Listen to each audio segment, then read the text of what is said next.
What is up? It's been a while since I've recorded one of these podcasts, but here I am. Today we're going to be talking about something really interesting that's been coming up as of late. It's highly controversial, and it's about understanding polarity.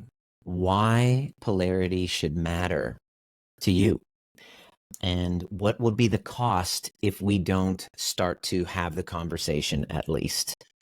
If you're brand new to my channel, welcome. My name is Dr. Nima Rahmany. I'm a retired chiropractor after having gone through a toxic trauma bond to the other side and created a healthy, secure relationship from a place of codependency. The journey that I went through inspired me to basically teach other people the same, because there were so many gaps in personal development and therapy, from teachers who mean well, therapists who mean well, but weren't actually embodying a lifestyle that I wanted to create. Simply by having a diploma does not mean that you have the skills and the embodiment of creating a secure, healthy relationship. I was in that space of what the F, should I stay or go?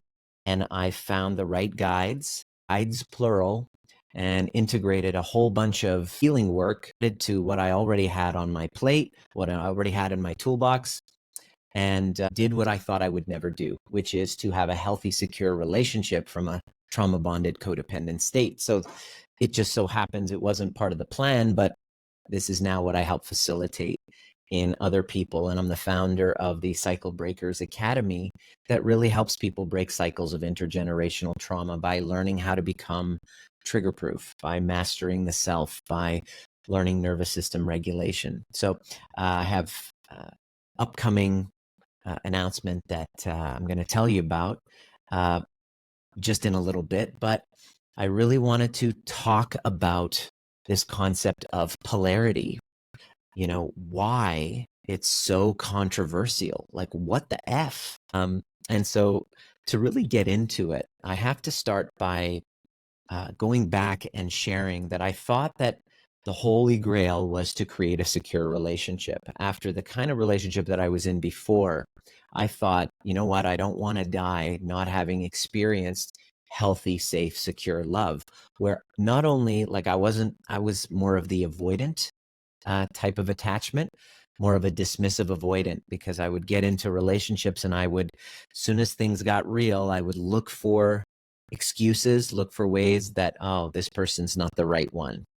Tell me if you can relate to that, where soon as things start getting, real, you start going into fault finding mode and looking for reasons why this person's not the right person.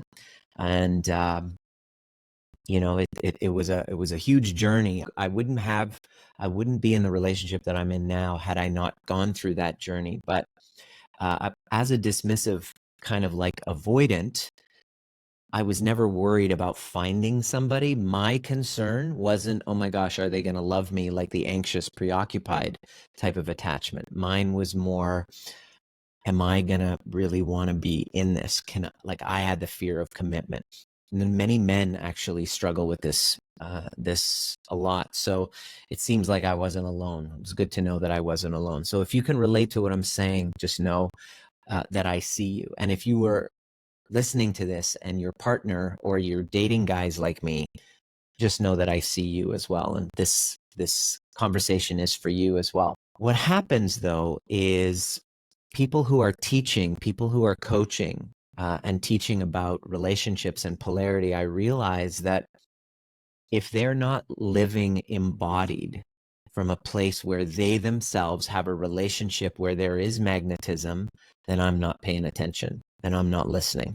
And this is my invitation for you as well. If anybody who is talking about polarity, if they're not married with a child and living really connected, where they want to be with one another, where they're not just roommates, right? And this isn't just about the woman being subservient and not having a voice and being, like with a domineering husband type of thing. No, I'm saying both parties actually want to fuck one another.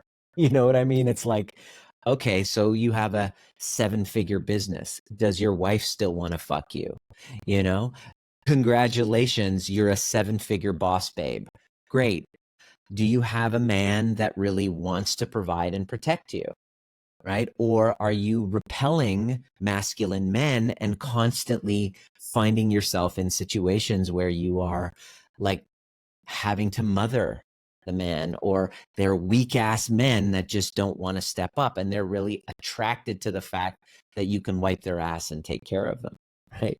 So this is for people who are wanting to have, as a man, if you're wanting a relationship where you have a soft, surrendered, non-bossy, non-controlling type of a woman, and if you're a woman who wants a man, even if you're a boss babe making 7 figures, I've worked with those, okay, narcissistic types as well, who just couldn't find men that were strong. They were emasculated. They were more in their feminine. And I've helped them turn it around and become claimed by masculine men. Even if the guy wasn't making as much, he still became kind of like a dominant, devotionally dominant leader. And so what I'm trying to say is you have to be careful who's making the comments, right? So the conversation of polarity is extremely controversial, and I'm going to tell you why in a moment. But my invitation for you is to start looking is when you're listening to somebody make a comment, any commentary about polarity, before just kind of like adopting it as the gospel truth, ask them or ask yourself, do they have a relationship that is polarized? Do they have, as if this is a woman with a child, is there a man who's a protector and a provider who wants to have sex? Is there attraction there? Because the reason why we're talking about polarity is there's one reason, and that is attraction. It's magnetism. This is why we should care about the conversation. And the people that I find on social media who are screaming the loudest and complaining the most, when you look at their lives, are they in relationships where their partner actually wants to fuck them? Can we even say this in 2024? Are we even allowed to even say it? Well, just so happens this is my podcast. I can say whatever the fuck I want, even though it might not be politically correct. You're here because you are kind of wanting something beyond political correctness of what society says you should have, and you actually want relationships that are fulfilling, health that is embodied, that you feel safe in your own skin, and you want to feel confident in expressing yourself, in your self-expression. You want to feel confident in your self-expression so that you don't have to fawn and people please constantly. Because that fawning, people-pleasing, trauma response, and societal conditioning is exactly why our relationships don't work and there isn't magnetism between them. So I came into this work of polarity thinking that all I had to do was do the inner work and then have a secure relationship, and then that was the finish line. But I realized that creating a secure relationship is a false summit. It's not actually the real end goal. Because once you have that and then you have a child, something really interesting happens. You're in a situation where a man and a woman, they have a child, and before the child is there, the love that's in that container is all contained between two people. Now add a third person and the love is still there, but it's now divided by 3. So if this couple isn't equipped with the tools to adapt to this change, I don't know what the research is. I'm going to look it up and I'm going to share that research in my upcoming workshop that's coming up about this. But a large percentage of relationships within the first 2 years of having a child start to fall apart. They start to erode. Affairs start to go up. The chances of affairs happen. exponentially higher after children. Children fuck shit up. Children make relationships, they present a lot of stress and strain. Not only are we dealing with the traumatic childbirth that a woman has to go through? Yes, a woman goes through it.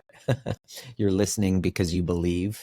You're listening on my channel because you believe that it's women that are able to have a baby, not a man. So we have C-section, we have, traumatic birth for the baby, for the mother, and then now breastfeeding starts coming in. And so, when we had Dominic, I just remember, her just so much pain in, breastfeeding. And so as a man, here I am, like, I don't want to bother my wife. I don't want to be a drain on her because all of her energy is going towards keeping this child alive.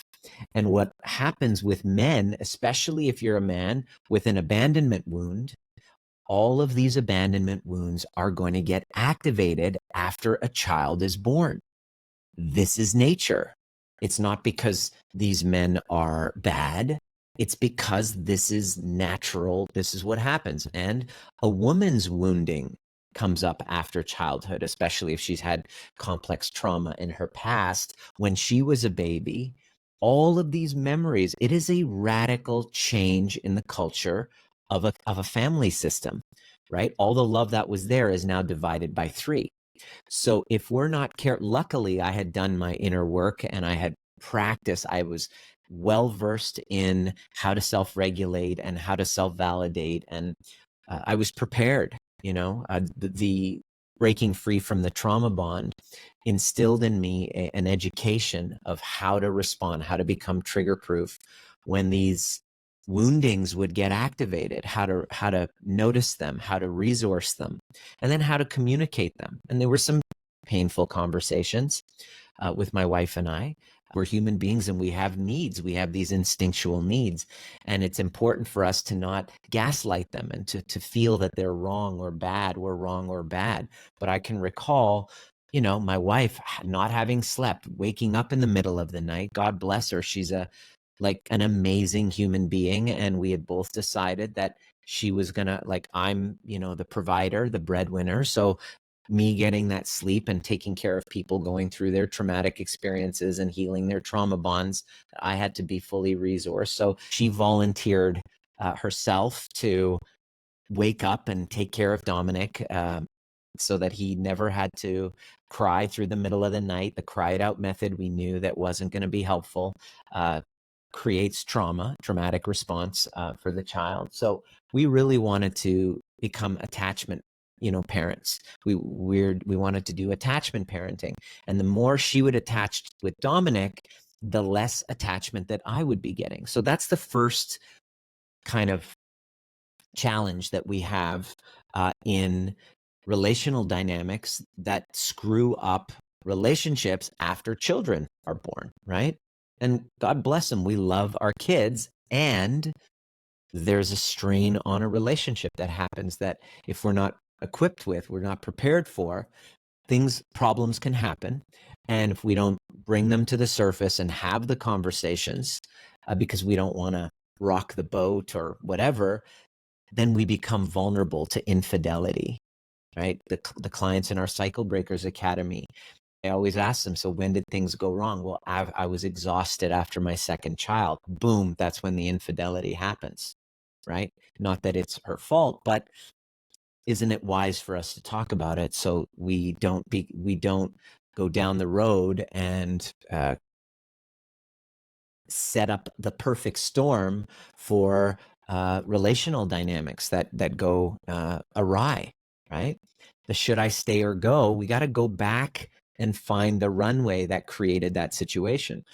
Problem number 1 we have is unresolved attachment trauma. If we don't resolve that, that interferes with the dynamics as soon as the child is born.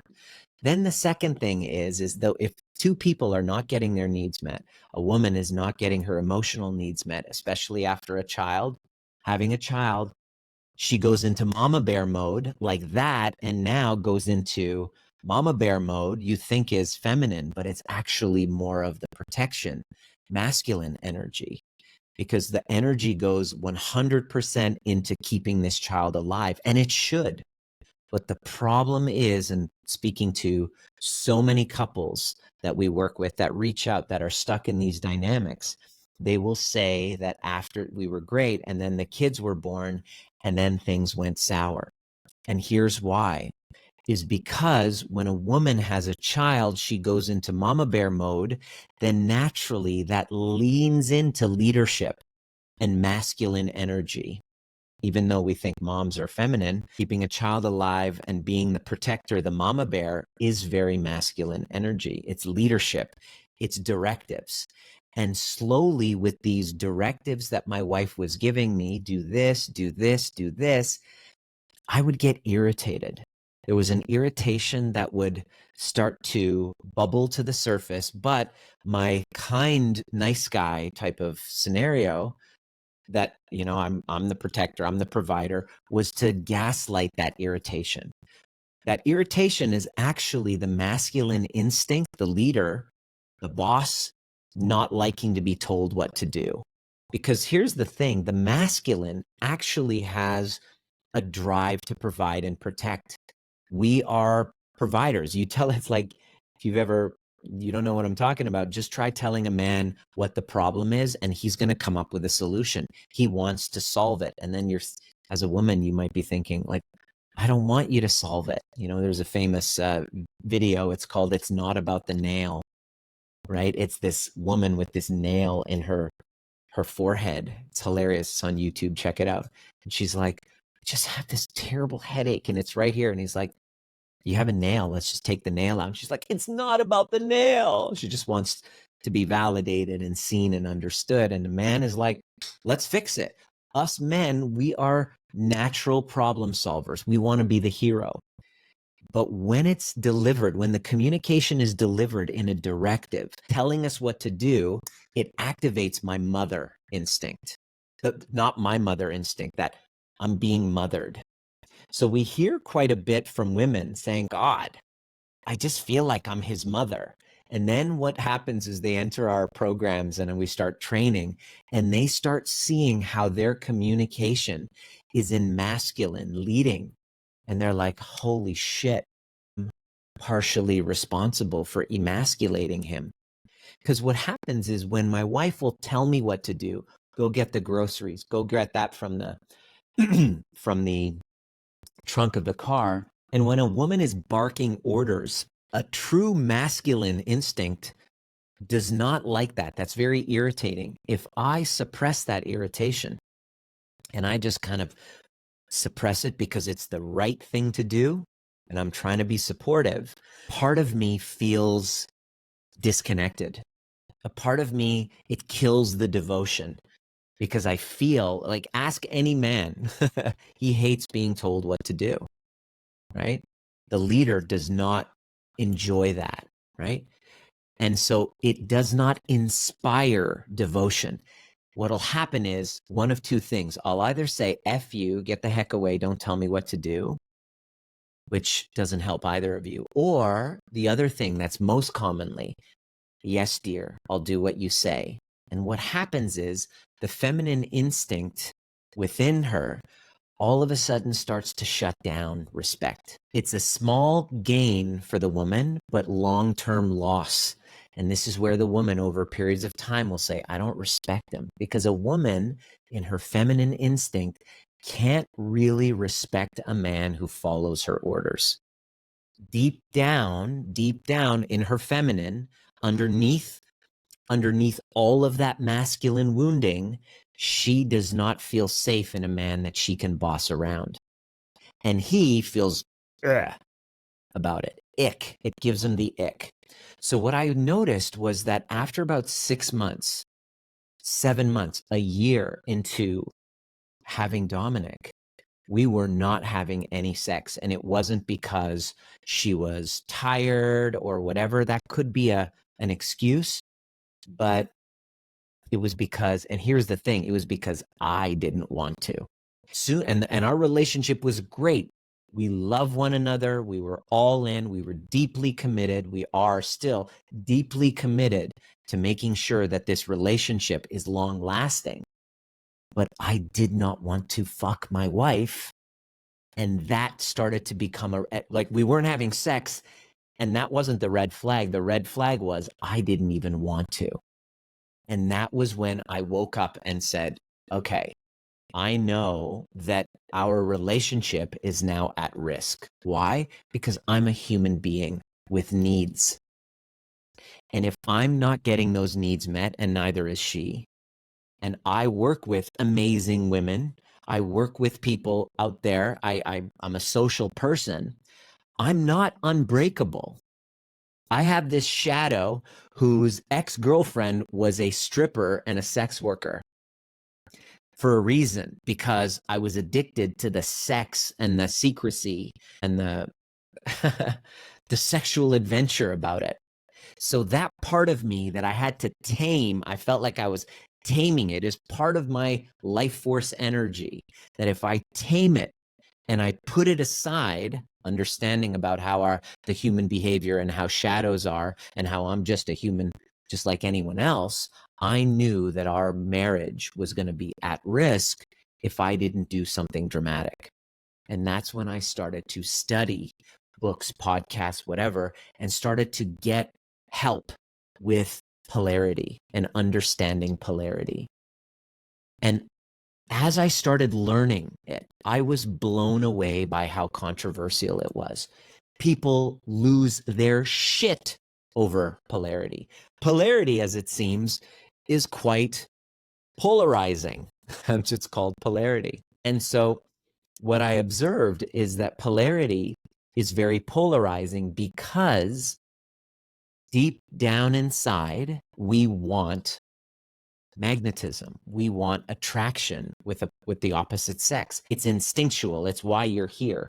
It's because your mom and dad had feelings, instinctual drives that were met through this blissful moment of union that created you. It's why we're here. It's sexual energy. It's eros. It's creative flow. It's universal life force energy.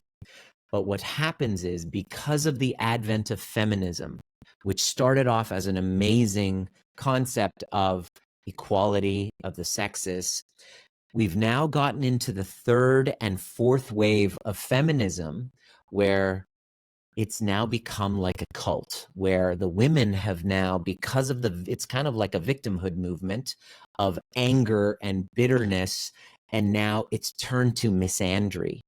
Is basically the cutting down of men, right? It's not about bringing women into equality. It's basically, if you listen to feminists, they're extremely bitter and they're holding on to a victim story that's unresolved.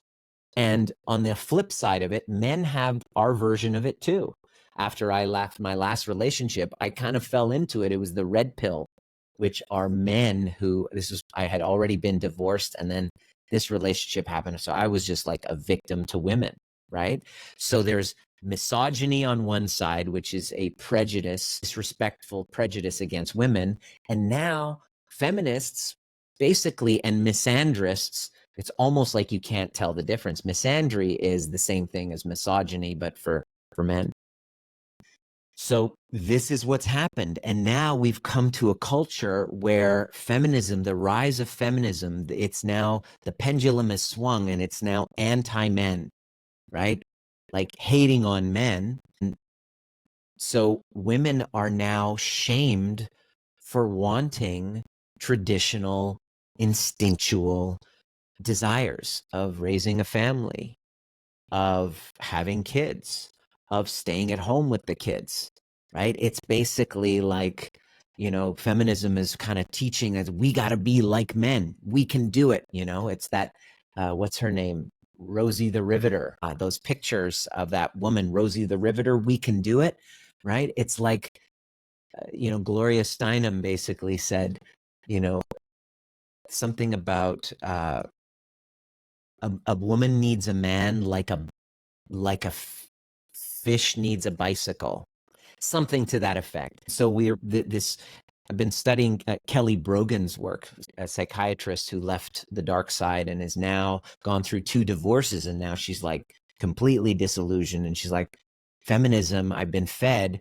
was a psychological operation by the government to try to, you know, break down the family system and create women in the workplace for more taxes so that they can make their daddy the government, right? She's got some amazing thoughts about that. And she's got a new book coming out called The Reclaimed Woman. And she talks about all this. So this is not Nima mansplaining you.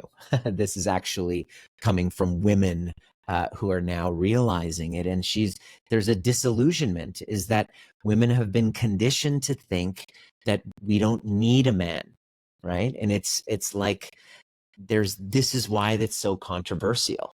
Because of the pain and the wounding, we go to the flip side and then we deny our instinctual needs. And something that is this, which is exactly what's been lost, which is our drives and our needs, the needs that we have as human beings. A woman needs, especially, you know, my wife is a master's degree in sociology and a black belt in Taekwondo. She's not some format. Absolutely. Right. But when she was pregnant, we went through this conversation. There were some tears. She's like, I'm an independent woman. And now I'm realizing I am completely dependent on you.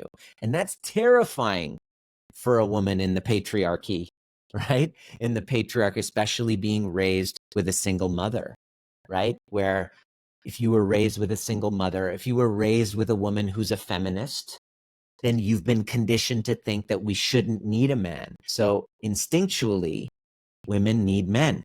You know, you say, I don't need a man, but when, you know, there's somebody, you know, coming in and burglarizing your home, you're going to want a man there to provide and protect. Women need men. Women are the most vulnerable, and children are the most vulnerable in our species. So women need men to protect and provide. And that doesn't mean that it's weak. And men have instinctual needs, is to provide. We have a need to provide. It gives us purpose. What the fuck are we doing this for? Right? When a woman doesn't feel her instinctual needs are met, she's got to put up her masculine shield and become more masculine. That is a protective, good thing. But the problem is, over decades, it gets exhausting. Every single woman that has ever reached out to me in her masculine as a boss babe says the exact same thing. I just want to be able to surrender. I just can't. I'm just too scared, too wounded, too conditioned. I've never had a safe masculine container. And for that, I have huge compassion, because we don't train men how to be. There is no, unless you've had a father who really was a protector and provider and a devotionally dominant man who was trigger proof, who was able to self-regulate, and who had healed his wounding from childhood, then chances are the masculine kind of role modeling that you had wasn't very good. What happens is, as a woman, you get conditioned to think that you're on your own, that it's not safe to surrender, right? And the truth of the matter is, there are amazing, safe, masculine men out there. The problem is that the more masculine the man becomes, the more feminine that man requires. But the more masculine a woman becomes, the more wounded and unresolved in her wounding the woman is, the more of a masculine shield that she puts up.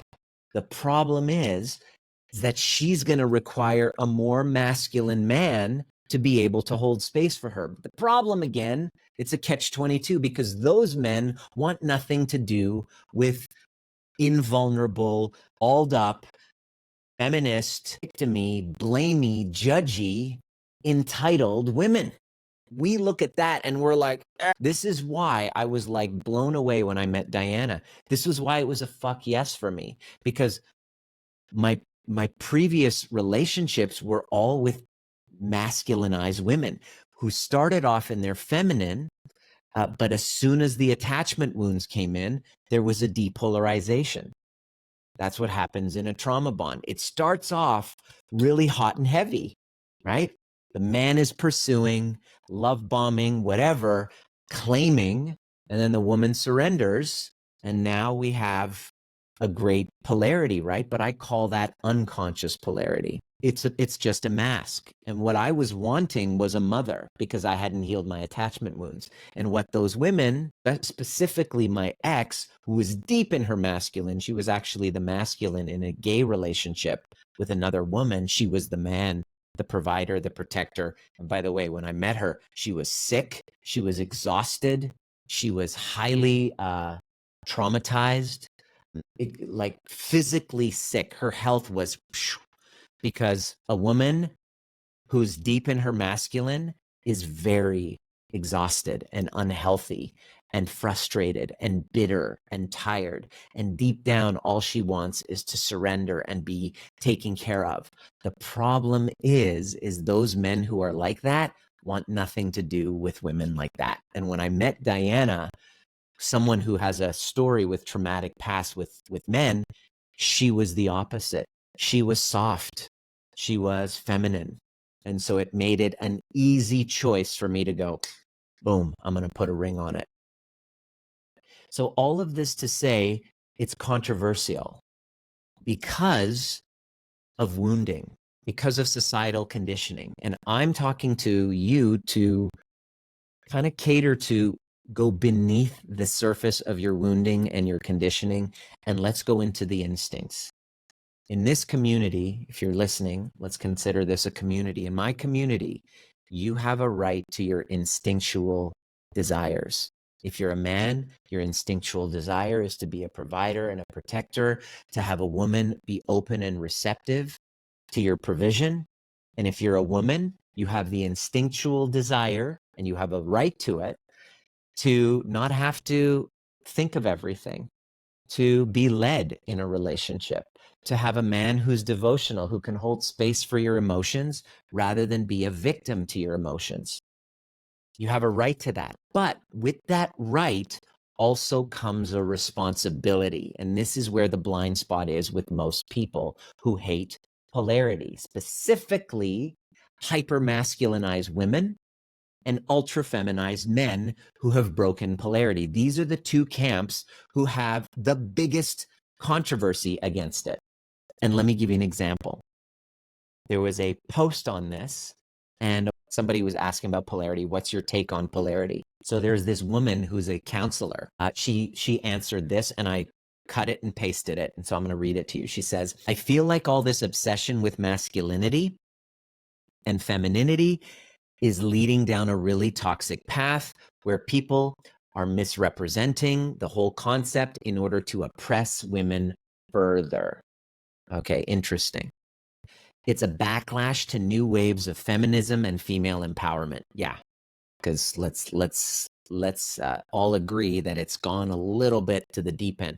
Find me a radical feminist in a healthy relationship, and I'll be like, wow, with a masculine man who's a protector and a provider, who isn't being mothered by her. That's my challenge to you. I'd love to see it.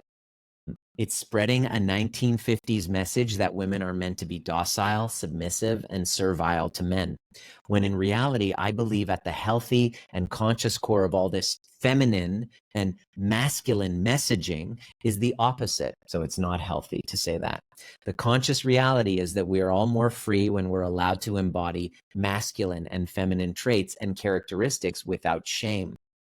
I also believe that as some men are healing and becoming conscious, they are learning that they must parent their wounded inner child in order to be able to show up and hold space, particularly for women, which is true, who have through generations been traumatized by the patriarchy.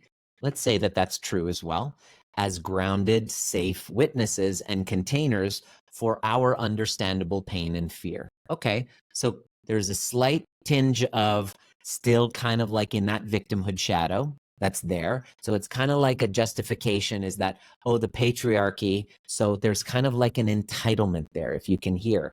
This is what I hear all the time, and it's an unpopular opinion with the feminists. I hear this a lot. There's an entitlement because of the past. then you have to kind of cater to us right now. It's kind of like, you know, about the Holocaust that happened is me constantly throwing the Holocaust in your face. You got to have reparations for what happened because we're still carrying it.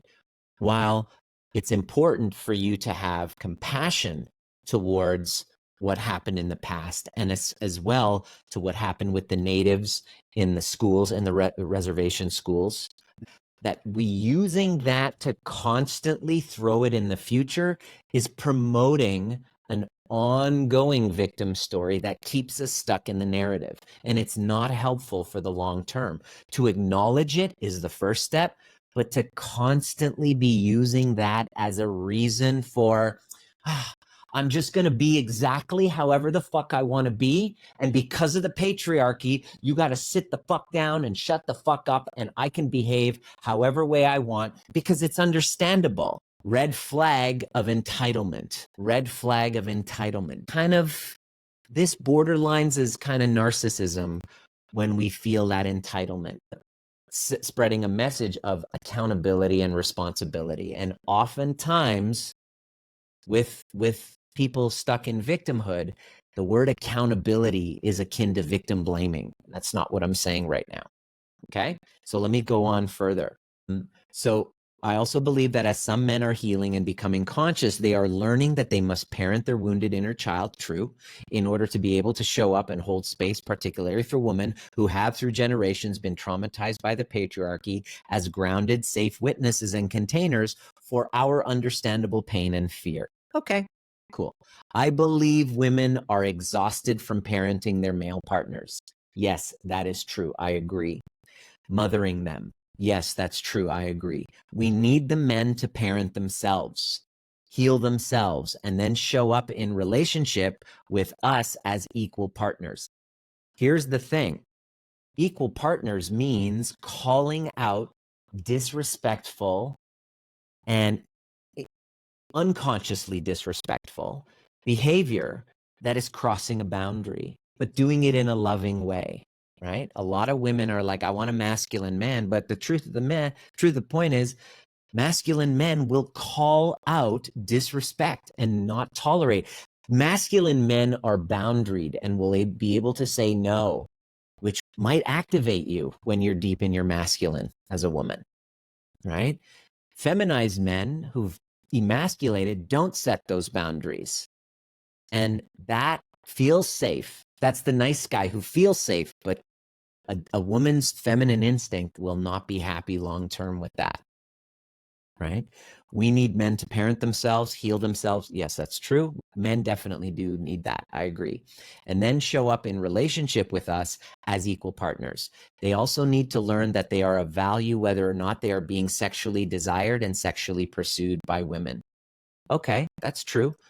Whether, I'm of value whether a woman is finding me sexually attractive or not. Sure, that's true. Same with women, right? They need to develop a relationship with themselves that satisfies their sexual needs and stop chasing after us for sex and validation with nothing else to offer and actually just more work for us. Interesting. So can you sense the victimhood in that and the entitlement in that? First and foremost, I gotta say, it's normal and healthy for a man to pursue sexuality. It's just the way that we're born. It's instinctual. Now, how we channel that, I can admit, without doing my healing work, I channeled it with a former sex worker and an exotic dancer, and formed a relationship with her because I hadn't channeled my sexual impulse, right? And neither had she. She hadn't learned how to do it. And this is everybody's responsibility, not just men, right? So the conversation becomes, because of the patriarchy, men need to do all this growing up and da-da-da-da-da, da-da-da-da-da. And so they need to parent themselves, stop chasing after sex, and stop making that the only thing. Stop chasing us after sex and validation and offer nothing else. So I'm going to pause and I'm going to invite you to see, whoever said that, invite you to see, number one, it's normal and it's healthy for a man to look after and pursue his sexuality. That's why you're here, is because a man was pursuing sexuality. It's an impulse. And it's an impulse for a woman to want to receive provision from a man. So what I did with this woman, I said, hey, it was very, very polite. I was like, listen, I really appreciate that. Can you tell me, are you in a healthy relationship? What's your relationship status like? Right? And she responded, and it was actually pretty interesting what she said. She said, I'm in a 19-year relationship. We have a daughter, and we're separated because he chose to go back. He's providing financially and emotionally, but romantically, he's now back with his ex because he split with me and wants to be with his ex romantically. Interesting.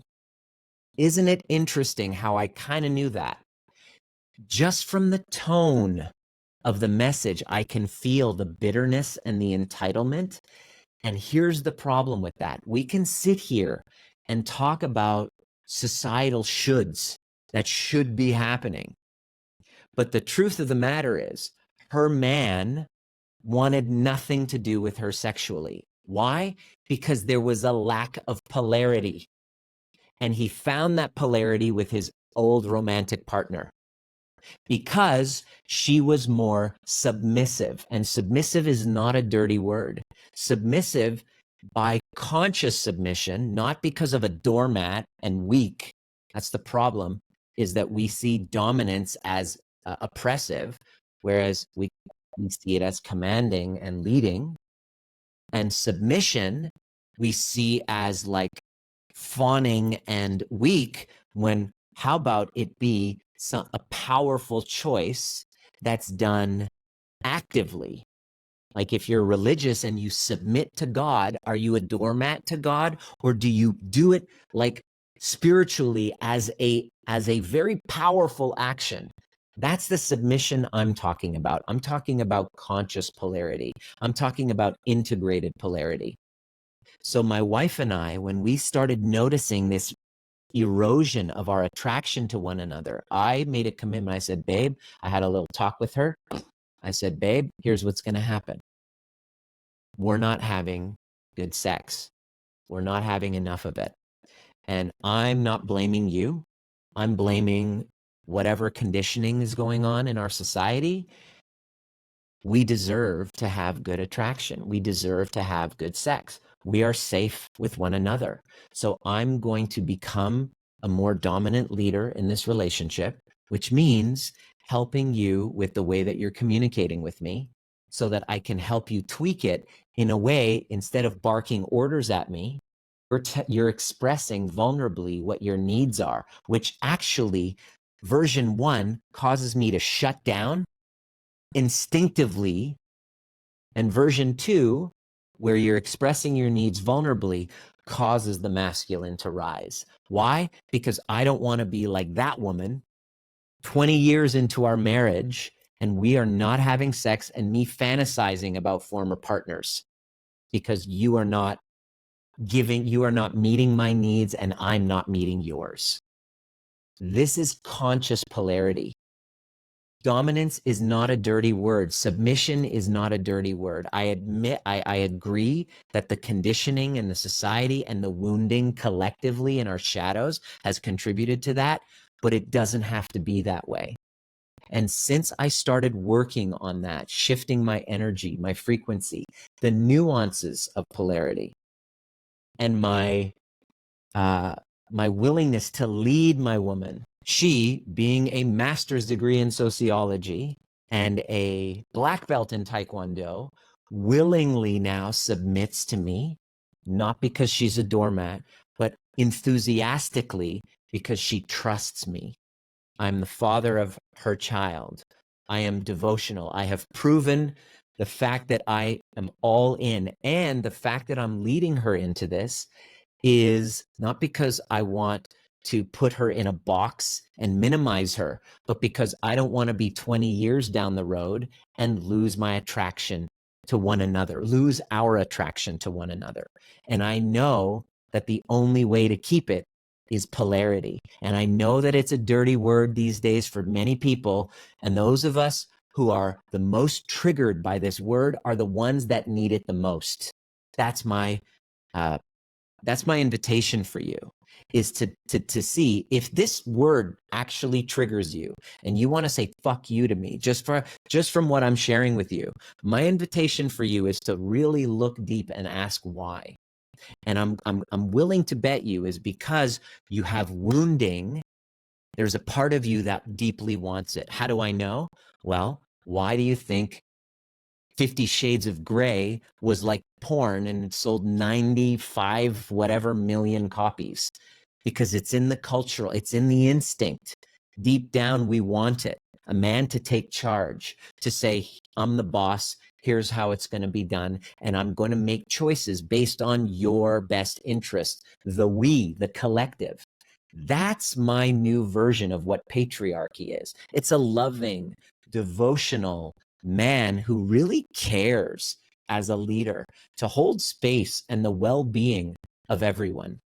And it's a lot of work. It takes a lot of responsibility of emotional regulation, commitment. But a woman isn't absolved from the responsibility either if she wants to attract a man like that, because these men exist, and I promise you that.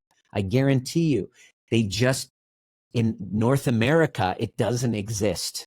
This is why we have passport bros, because the women in Eastern Europe, in Philippines, South America, they know how to be women, right? They respect men. Men want to be respected. They don't want to have to lead a woman who's entitled. That entitled stuff, great. Let's be co-parents, but I got to find a lover that's actually for magnetism, for sexuality. To have sex, to have attraction requires polarity. And if you're a boss babe and you're living in this kind of cultural norm society of, oh, we should just be free to be doing what we want, be careful. Take a look at your life and notice, do you have a partner that wants to fuck you? Why is that important? It's important because if I and my wife don't have that bond, that energetic bond of intimacy will then spill over from mother to child, because that's got to go somewhere. It leaks out. If it's not with the parents, it's going to leak out into the siblings. It's going to leak out emotional incest. Look it up. Where does emotional incest begin? The lack of energetic connections, polarity, and sexuality between mom and dad. Mom is sad about it, and then all of a sudden rentifies and creates a surrogate intimate partner out of the 5-year-old child. The child then feels special and important, one part, and then the other part is like, oh my God, this is a lot of responsibility. That child grows up like me, wanting connection, taking on responsibility, and then feeling like I got to get my needs met outside. I need to break free from this enmeshment with my mother, and I'm going to use my partner to do it. That's called enmeshment trauma. And if we don't create polarity in our family systems for the sake of well-being, this marriage becoming a fortress of well-being, we're leaking that sexual energy that should be between the two, because we want to, be politically correct and not have to follow gender norms and just see that everybody should just be whatever they want, right? And then you end up like roommates, and then you end up, wanting to be with somebody else, like, right? Who does the affair happen with? With the boss, right? We had somebody in our community who was this guy whose wife had an affair, then dates this other woman, second wife, another affair. It's like, what the fuck's going on here? What's happening? Turns out his first wife, while she was pregnant, 4 months pregnant with their daughter, she went and started fucking who? The boss, right? Or another guy who, she's pregnant, they're having a young child. Who does he go and fuck? The secretary. Why? Why does that make sense? Why does this happen everywhere? Because the boss was the leader. of the woman, and she had polarity with him. The secretary respected the leadership of the boss.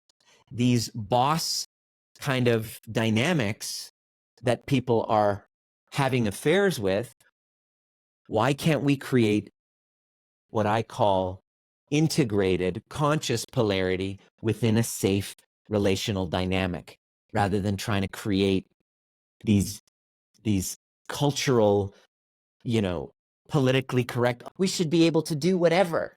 She's screaming all this. Meanwhile, her husband is fucking the ex, providing emotionally, financially. Pay attention to the people who are giving advice about relationships. The question that I always look for is, are they still fucking, and do they enjoy fucking one another? The boss babe who's up there. I used to think that making a lot of money was the flex. Right now, the real flex for me is, does my partner still want to fuck and enjoy fucking? Do I want to? And that is possible if you master the art of polarity. And it's nuanced. Ironically, it's not black and white. And I've dedicated my life to creating trainings now for my community. I have a program that we're 3 months into this cohort, sold out. It's called Co-Regulated and Magnetic. Polarity is a big part of it, but not doormat fawning, do whatever the fuck a guy says while he's being domineering. That's not polarity. And polarity isn't love bombing and I'm going to claim you and you're my woman and let's get married right away. That's unconscious polarity. I'm talking about conscious, integrated polarity on the other side of a secure relationship. I thought that the secure relationship was the holy grail, but it's a false summit. Polarity on the other side of security is, and that is my challenge for you, is to go all in and learn that. And I have a training that's coming up about that. The link is at the bottom if you're interested in showing up and learning. And bring your questions, ask questions. It's highly controversial. If you're going to show up, you got to make sure that you're willing to expand your capacity for a very triggering conversation. Every time I've shared this with the public, people's triggers have gone up. My invitation for you is to lean in. Lean in your body and be willing to see what you haven't been wanting to see. And this is only for those who want to have attraction in long-term relationships so that your partner doesn't have to go elsewhere to get it. And you want to and you want to take responsibility, not blame, for managing your energy to co-create that. That's what this is for. See you at the next perfect time.